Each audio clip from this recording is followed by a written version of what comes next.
وبنى معه شراكات، وأنا دونتها لك في بداية اللايف أخي أبو طالب.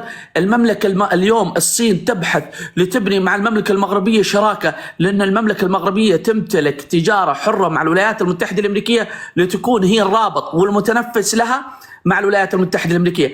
أليس هذا ثقل سياسي واقتصادي عندما تكون لديك شراكة مع أكبر اقتصاد في العالم، تجارة حرة أخي أبو طالب؟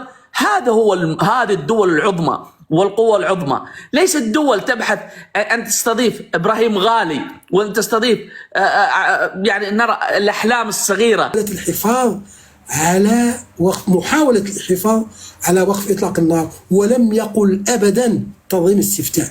إذن يا أخي الكريم، تشبثكم أنتم بالتسمية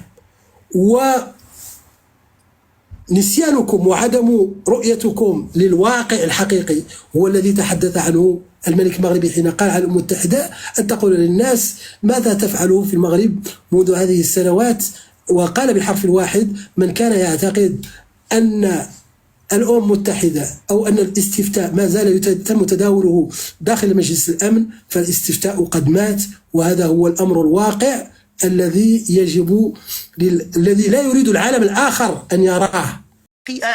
على البوليزاريو التي طعنت في المحكمة الأوروبية وربحت القضية القانونية. هو أخلط، أنا خفيت إلى طرف أنه الله دقيقة، خلوه فيكم وبعدين خلوه يقول ما يشاء من كلام، وبعدين نحن سدلوا المايك كبير.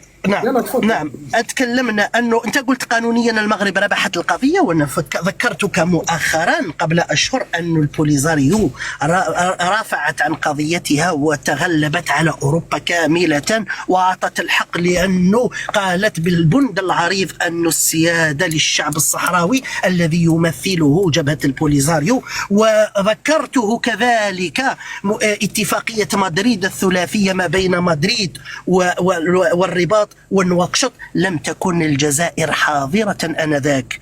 لهذا اليوم لماذا المغرب يدخل الجزائر التي لم تكن حاضرة لما قسمت الكعكة سنة 75 وكانت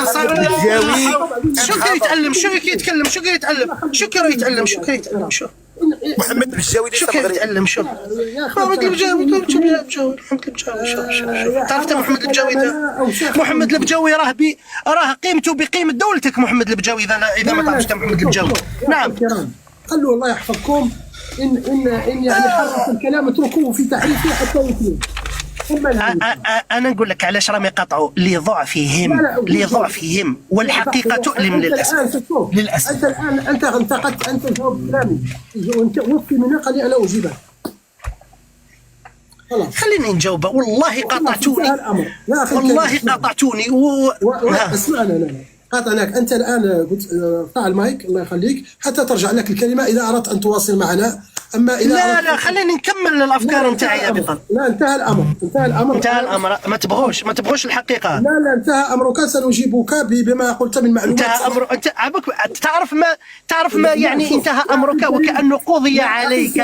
شوف أنا متمرد. انتهى أمرك.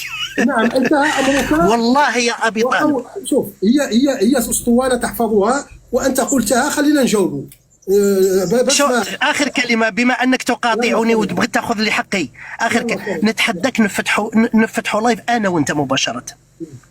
اختار الوقت ونأخذ مباشرة بين جزائري وموريتاني ونتكلم في القضية، ولديك 5 دقائق ولدي 5 دقائق. والله لن تصبر، والله لن تصبر، والله أقسم بالله واليوم الجمعة لن تصبر، لأنه صاحب الحق يعلى ولا يعلى عليه. شوف الله يخليك، صاحب الحق يعلى ولا يعلى عليه يا أبي طالب. أبو طالب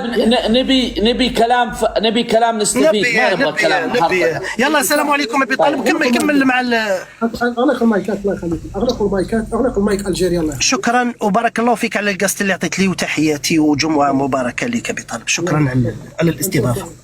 نعم شوف أغلق المايك أخي الكريم، ويمكن يعود لك هذا. إن شاء الله نعود إلى هدوئنا وإلى معالجة الأمور بطريقة يعني مهنية. وهذا أولا أخي الجريء، مع الأسف الشديد أقول لك أنك حرفت بما لا يدع مجال للشك. والله الذي لا إله إلا هو، وهذا اللايف محفوظ، لم أتحدث أبدا عن اتفاقية مدريد 75. أنت من أتيت بها، وكما قال لك الأخ الموجود بل شرحت فقط هذه المرحلة من هذا الملف، قضية محكمة العدل الدولية. إذا دليل ضدك أنك أنت الذي تحرف ولست أنا. أجبت على بعض الأمور وقلت أنني أضلل ما أضلل، وفرنسا وكذا، وأن المغرب كذا جذوره هنا وكذا وكذا. هذا أمر يعود لك ولتأويلك للأمور، نحن لا يمكن أن ندخل في ذلك، ذلك شأنكم وذلك عالمكم، تؤولون فيه الأمور كما شئتم، أما نحن فننطبق. أتيت ببعض الأمر وقلت أنني أضحك على الناس لأنني قلت المينيسو تسميتها فيها من أجل تنظيم الاستفتاء، وأنا شخصيا أتي بالمعلومة من مصدرها من غوتيريس وهو الأمين العام للأمم المتحدة، حينما سئل ما دوركم الآن في عدم وجود أي حل، قال لهم نحن الآن موجود، بدأنا بأمر والآن الأمر أمر آخر. نحن دورنا يقتصر اليوم على مراقبة المنطقة ومحاولة الحفاظ على وقف إطلاق النار، ولم يقل أبدا تنظيم استفتاء. إذن يا أخي الكريم، تشبثكم أنتم بالتسمية ونسيانكم وعدم رؤيتكم للواقع الحقيقي هو الذي تحدث عنه الملك المغربي حين قال على الأمم المتحدة أن تقول للناس ماذا تفعلوا في المغرب منذ هذه السنوات، وقال بالحرف الواحد من كان يعتقد أن الأمم المتحدة أو أن الاستفتاء ما زال يتم تداوله داخل مجلس الأمن، فالاستفتاء قد مات، وهذا هو الأمر الواقع الذي لا يريد العالم الآخر أن يراه، وهو الذي دائما يغرد خريطة الصام. لماذا؟ لأن بما في موريتانيا كل الدبلوماسيات، كل الرؤساء التي تمر في الجمعية العامة في اجتماعها السنوي يقولون ندعم الحلول وحل دائم ومستدام. خلاص، ولا واحد يقول استفتاء، إلا أنتم عندما تأخذون الكلمة تقول يجب علينا تنظيم استفتاء. أنتم ولذلك أطلق عليكم العالم الآخر وتغردون يعني خارج الصم. قضية يعني أن المغرب، وهذا هو الفرق بينكم. هناك نوع من العملية في التعامل مع في العلاقات الدولية، وهناك نوع من الشكليات. يبدو أنكم متشبثون بالشكليات، ولذلك تضع العلاقات الموريتانية المغربية في عدم زيارة أو عدم تبادل الزيارات على مستوى القيادات مثل الرئيس الغزواني والملك محمد السادس، وتريد أن تعطي لذلك شكل. طيب، أنا أقول لك أن اليوم المغاربة يفضلون أن تكون هناك شراكة حقيقية على أرض من أن تكون شكلية بلقاء الرؤساء، وأن فعلا قد وقع أن الرئيس الموريتاني زار مرتين الجزائر في نفس الأسبوع، في تدشين في تندوف، وبعد ذلك في الذهاب إلى ذلك المنتدى الذي وقع في العاصمة. إذن ذهب مرتين، وكل مرة يستدعيه الرئيس الجزائري يأتي إلى الجزائر. ولكن إذا رأينا مستوى الشراكات بين المملكة المغربية والجمهورية الإسلامية الموريتانية تتعمق يوما بعد يوم بالنتائج وبالتوقيع. مثلا أعطي مثال، موريتانيا انخرطت في مشروع أنبوب الغاز النيجيري المغربي، بل واحتضنت مدراء العامون لشركات النفط الوطنية في نيجيريا والسنغال وموريتانيا والمغرب في نواكشوط، ووقعوا وحملوا معهم التوقيع في انخراطهم في نجاح المشروع. هذا المشروع يا أخي الكريم يمر بالأقاليم الجنوبية للمملكة المغربية. موريتانيا لم تعارض تزويد منطقة غرب إفريقيا بالكابل البحري للإنترنت الذي مر ودخل من الأقاليم الجنوبية إلى نواذيبو يا أخي الكريم. إذن موريتانيا أنتم أبقوا في الشكليات، يتلاقوا الرؤساء ويجلسوا قدامكم ويصوروا لكم وخرجوا هذا ويتشدوا يديهم ويديروا هكذا. أنتم عندما يجتمع الرؤساء ويتحاكموا يدوم تقولوا قام حلف، يقومون قام حلف المغرب العربي الجديد، قام كذا وكذا من جديد. ماذا يفعل؟ عندما فعلتم ذلك اضطر الرئيس وزراء الليبي أن يبعث شقيقه في نفس اليوم إلى المغرب وإلى موريتانيا ليصرح أنه ليس هناك مغرب عربي دون المغرب العربي المألوف، يعني بمعنى أنكم تستبدلون الذي ترون شكلا بما هو حقيقي وما هو على الأرض. إذا يا أخي الكريم، أنا بصدد شرح الأمور الحقيقية التي تقع على الأرض. يا أخي الكريم، إذا لم تكن تفهم أن عندما أقول ليس حبا في أمريكا ولا كذا ولا كذا، يا أخي الكريم، دولتك لا تأخذ قرار في المنطقة دون استشارة الدول العظمى. هذا يجب أن تعلمه جيدا. إذا لم تكن تعلم ذلك فأنت بعيد في عالم آخر. هذا يجب أن تعلمه جيدا، لأن هذه الدول لديها مناطق تأثير. أنت لا زلت تعيش في عالم هناك 5 دول في مجلس الأمن هي التي تقرر فيه، واحدة منها إذا اعترضت القرار ينتهي، لا يمكن تمريره. هذا هو العالم الذي تعيش فيه. وهناك مناطق نفوذ. الحرب اليوم بين روسيا والناتو على نفوذ. روسيا تقول أنتم اقتربتم من نفوذنا فقط لا شيء. ولذلك عندما قلت أن أمريكا لها كلمتها، ولما كانت أمريكا تقوم بمناورات الأسد الإفريقي في جنوب المملكة المغربية، ولما كانت أيضا أيضا أمريكا حلقت ببي 52 وقامت بمحاكاة قصف ردعي في الأقاليم الجنوبية المملكة المغربية، وهي محاطة بالإف 16 المغربية. ماذا تريد يا أخي أن تقول لي؟ لماذا لم تتدخلوا وتقوموا بتصريحات بأن هذا نوع من التهديد؟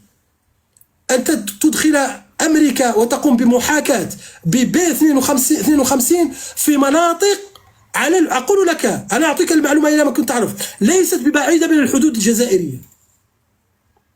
اقرأ المعلومة في جن أفريك، وانظر أين كانت المحاكاة لبي 52 مع لي زف 16 المغربية. يا أخي الكريم، نحن لسنا هنا كما تقول لرمي الورود، أبدا لسنا هنا لرمي الورود، نحن هنا لنشرح الواقع. مشكلتكم أنكم هناك يعني نوع من الهوس بأننا دولة عظيمة أو دولة يعني ضاربة أو دولة في المنطقة. تقول أنت بنفسك تقول عندما تقول كذا وكذا ليبيين يشكون منا وتونس، أنا أنام يعني بطريقة. القارة الإفريقية، المملكة المغربية هي الرابط بين القارة الإفريقية والقارة الأوروبية. عندما نتكلم اليوم المملكة العربية السعودية تهرول، نتكلم ذاهبة إلى المملكة المغربية وتبني اشتراكات اقتصادية. دولة الإمارات، الصين، الولايات المتحدة الأمريكية، الاتحاد الأوروبي، نرى فرنسا تستثمر المليارات وإلى آخره، لأن هذه دولة لديها ثقل سياسي شاء من شاء وابى من أبى. أنا أتساءل للجزائري قبل شوي يقول الجزائر والجزائر والجزائر، الدول ماذا تعرف من هم الساسة الذي يزورونها. احنا نتكلم رئيس الصيني قبل أيام زار المملكة المغربية وبنى معه شراكات، وأنا دونتها لك في بداية اللايف أخي أبو طالب. المملكة اليوم الصين تبحث لتبني مع المملكة المغربية شراكة، لأن المملكة المغربية تمتلك تجارة حرة مع الولايات المتحدة الأمريكية لتكون هي الرابط والمتنفس لها مع الولايات المتحدة الأمريكية. أليس هذا ثقل سياسي واقتصادي عندما تكون لديك شراكة مع أكبر اقتصاد في العالم، تجارة حرة أخي أبو طالب؟ هذه الدول العظمى والقوى العظمى. ليست دول تبحث أن تستضيف إبراهيم غالي وأن تستضيف يعني نرى الأحلام الصغيرة أن يكون لديهم. لم نرى إلا إبراهيم رئيسي وعبد المجيد تبون يستقبل إبراهيم غالي، شفت ولا لا؟ والرئيس ولد الغزواني دائما يحرج. احنا لم نرى أي زعيم يحضر عيدهم الوطني، عكس المملكة المغربية الذي لديها ثقل سياسي، زعماء العالم يهنئونها وإلى آخرها. نرى أن الجزائر ليس لديها أي ثقل سياسي على مستوى العالم. وأنا أعتقد أن المملكة المغربية هي اليوم الواقع، هي الثقل السياسي في القارة الإفريقية، بجميع زياراتها الدبلوماسية، بجميع شراكاتها التجارية، بجميع شراكاتها السياسية. هي المحور الأكبر في القارة الأفريقية وهي مفتاح القارة الأفريقية. الجزائري يطلع لي ويقول لي هل الرئيس جين تشين بينغ ذهب إلى الجزائر؟ لا. هل ماكرون ذهب إلى الجزائر في رحلة أخيرة؟ لا. هل الرئيس الأمريكي ذهب للجزائر؟ لا. هل الرئيس الروسي ذهب للجزائر؟ لا. هل زعماء أحد من العرب الكبار على مستوى نتكلم المملكة العربية السعودية والشقيقة الكبرى مصر أو دولة الإمارات ذهب للجزائر؟ لا. يا أخي الجزائر أصبحت دولة منبوذة، لأنها تكون بكلام واقع منبوذة في كل شيء، حتى إلكترونيا منبوذة أخي أبو طالب. المايك مقفل لديك، يعطيك العافية أخي أبو طالب.